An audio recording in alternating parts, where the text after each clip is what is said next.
Olá, meu nome é Moisés André Nissenbaum, eu sou do Instituto Federal do Rio de Janeiro e nós estamos aqui para falar sobre o capítulo 1 do curso Networking Essentials da Academia Cisco. Primeiramente, vamos ver os objetivos do curso. Os objetivos são explicar o conceito de comunicação em rede, explicar as funções dos dispositivos que existem numa rede e criar uma rede, uma pequena rede funcional. Ok? Muito bem. Começando por aí, né? Contextualizando na internet. Todo mundo aqui usa a internet, né? E se você já se questionou sobre quem é dono da internet, a internet não tem dono, a internet é de todos, né? Mas a internet hoje em dia tem um papel super importante, tanto para entretenimento, informação, trabalho, né? Jogos, tudo. Tudo que envolva troca de informações, a internet está envolvida. Então a internet é uma rede realmente muito importante. Tá? Em contrapartida, as redes locais, elas são locais onde existem comunicação entre dispositivos que estão próximos entre si. Tá? E as redes locais podem ser de diversos tamanhos. Por exemplo, as redes domésticas que existem na sua casa, ou são redes pequenas, onde você tem uma impressora, 2 ou 3 computadores, os seus celulares, todos eles ligados em rede. Redes de pequenas empresas ou SOHO, né? De pequenas empresas ou home office. Crescendo mais um pouquinho, tem as redes locais de empresas médias e grandes, né? Ou mesmo uma escola, ou um campus, né? E a rede mundial, que é a rede da internet. Okay? Então, esses são os diversos tamanhos das redes. E como é que a gente vai fazer a conexão entre essas redes? Existem várias maneiras de conectar as redes. Dependendo do dispositivo, ele vai se conectar à rede de uma maneira ou de outra. Então aqui a gente tem dispositivos móveis, o celular, o tablet, os óculos inteligentes, o smart watch também, né? Eles usam o quê? Eles usam a rede, principalmente a rede sem fio, para fazer uma conexão na rede, né? Já existem outras características de ligação em rede que permitem a você, por exemplo, usar casas inteligentes, por exemplo, e conectar remotamente, né? Aqui também, ó, você tem os aparelhos eletrodomésticos inteligentes que já estão conectados à internet, o próprio mídia pela internet, Netflix, essas coisas, né?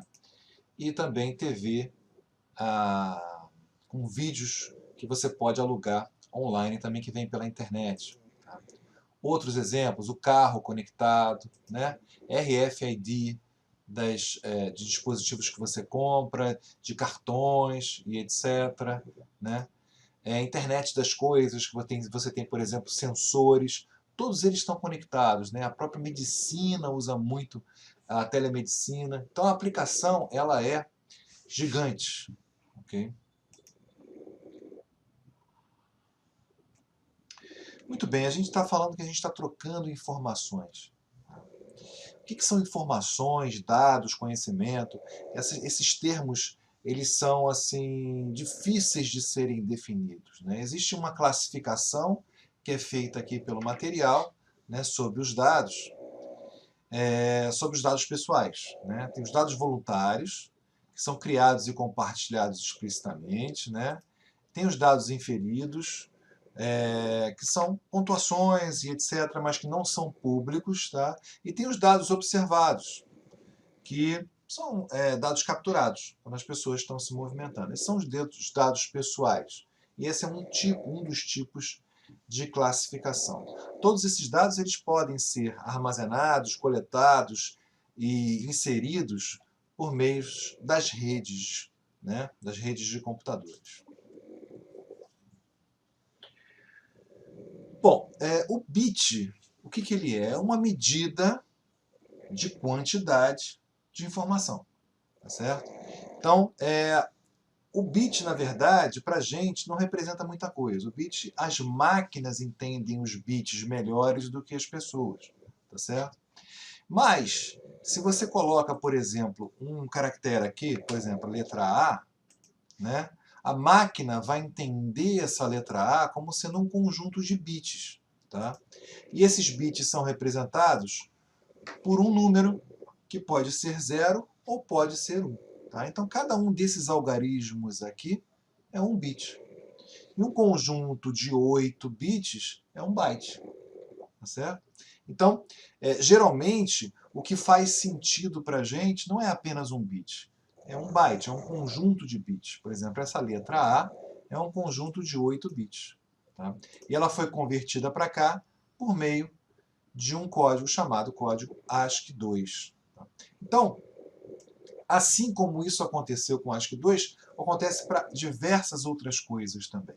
Certo? Então, as coisas do mundo real podem ser representadas no mundo digital através dos bits e bytes. Então, uma vez convertido em bits, as informações elas podem ser transmitidas de um computador para o outro ou de um dispositivo para outro numa rede de computadores, seja ela rede local, rede de internet, né? E existem 3 maneiras possíveis de você transmitir fisicamente esses bits. Ou por meio de fios elétricos, sinais elétricos, ou sinais de luz, no caso da fibra ótica, ou sinais eletromagnéticos, ondas de rádio, tá? No caso do wireless. Outra coisa também relacionada com os bits, né, é a velocidade com que eles trafegam no determinado meio. Tá? Então, a velocidade máxima que os dados podem transpassar um determinado meio se chama largura de banda. Então, se eu tenho um meio físico e esse meio físico transporta, por exemplo, um bit por segundo, tá? Ele vai ter uma velocidade. 10 bits por segundo ele tem uma largura de banda maior. 1000 bits por segundo, maior ainda, e assim por diante. Tá? Para facilitar a notação da velocidade, né, da largura de banda, existem os múltiplos de largura de banda. Né? Bit, kilobit, megabit, giga e tera. Cada um representado por 1000, vai acrescentando 3 zeros. 1000, 1 milhão, 1 bilhão e etc. Tá certo? Então essas são medidas de velocidade de transmissão. Tá? E a gente tem também o throughput. Né? A gente tem o throughput que é medido geralmente por esses medidores de velocidade da internet que a gente conhece, speed test, etc. Tá? Isso aí vai medir efetivamente o quanto o quão rápido estão sendo transmitidos os dados. Né? Aí já levando em conta os erros que podem acontecer no meio do caminho, perdas, ou até várias outras questões de dados que são inseridos, em metadados que são inseridos durante essa transmissão. Tá? Então, enquanto a largura de banda é o máximo de bits por segundo que eu posso transmitir no meio, o throughput, que é essa medição de produtividade, ela vai dar para a gente uma noção real de quantos bytes ou quantos bits por segundo a gente realmente está usando na nossa conexão. Aqui tem uma atividade. Tá? Bom, continuando falando sobre redes. Falar um pouquinho sobre redes cliente-servidor. Tá? Basicamente existem 2 classificações de tipo de rede quanto à conexão e quanto à comunicação entre as máquinas. Tá? Ou ela pode ser cliente-servidor, ou ela pode ser ponto a ponto. Uma rede cliente-servidor, ela tem máquinas que são dedicadas a oferecer serviços aos clientes. Essas máquinas são chamadas de servidores. Tá? Então, o mesmo servidor pode ser um servidor de arquivo, servidor web, um servidor de FTP, vários servidores. Né? E os clientes elas vão o quê? Acessar estes serviços. Tá certo?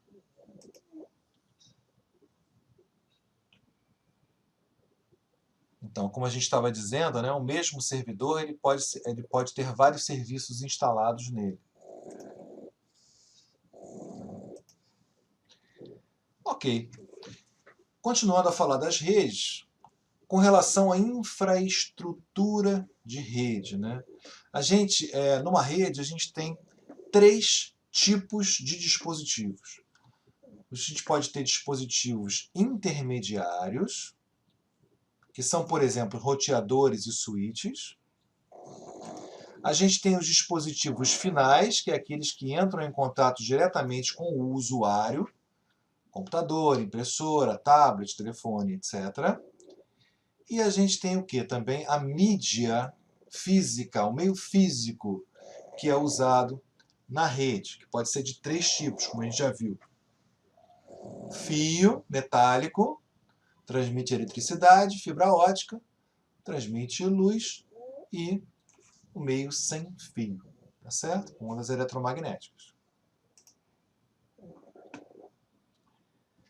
Os dispositivos finais, como a gente já falou, são dispositivos que estão em contato com os usuários finais, tá certo?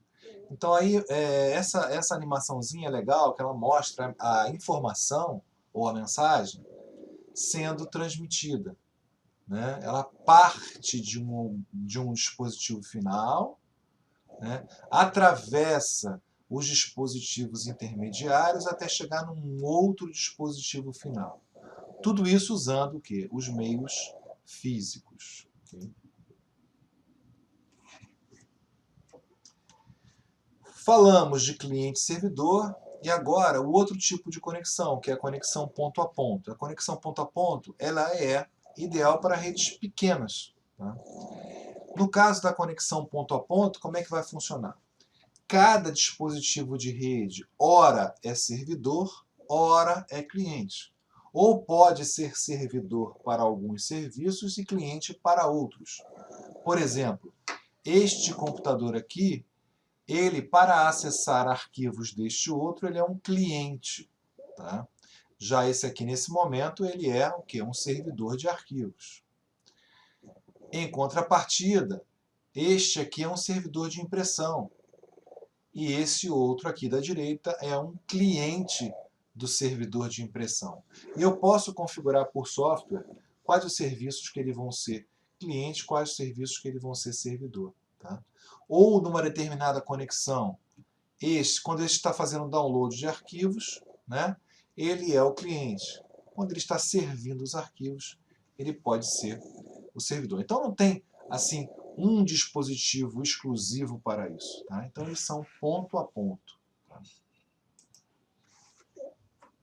Ok.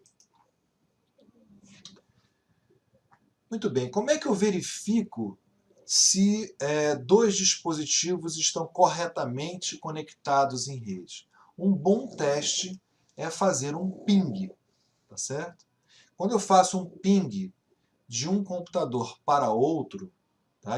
Aí eu tenho que saber ou o endereço IP do outro ou o nome do outro, eu estou testando se a minha conexão está boa, certo?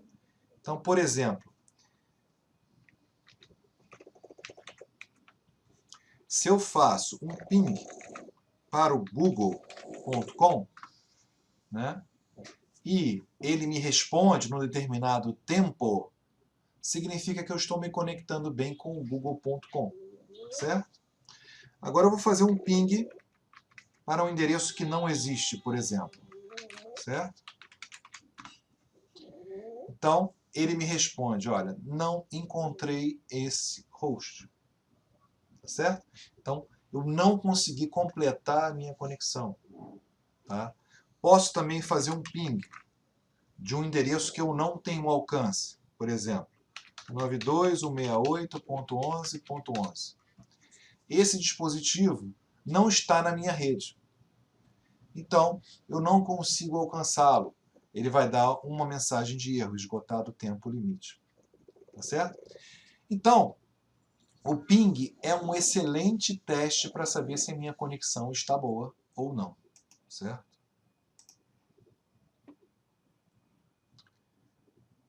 Outro teste que eu posso fazer também é o tracehold. Tá? O tracehold, no caso do Windows, o comando é tracert,